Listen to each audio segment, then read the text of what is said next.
So I didn't expect this. Kasama po ako sa my act worthy. Diba? At least rubbing off with the young stars now. I am really impressed how they've captured the hearts of the people, and I'm still so happy I can still be part of this generation. Thank you for that. And manood po kayo, ilang linggo pa. One more, right? 2 more weekends. Two more episodes, actually. Yeah.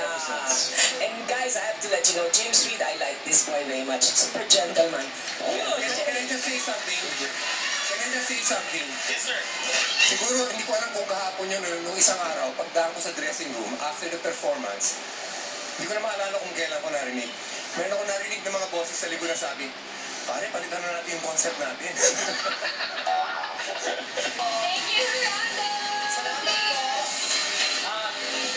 Speaking of thank you, Aning, gusto lang namin pasalamatan once again, James Reid and Nadine. Thank you so much for your patience, sa magkasama sa amin dito. And guys, dito po talaga ako mga kay Jules and Teddy. Si Teddy po nagsulat ng kanta. Si Joey po ang naglagay ng mga chords. Ako naman po, kaya utmost respect for those two.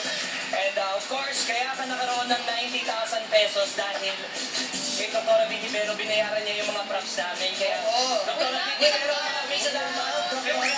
Sponsorship! Yung natitirang funds namin, 90,000 sa iyo. Kaya, kay Boss Maligaya, Carl Ortega, Chris Ginato, Kalokalike, Jules and Eddie, and of course,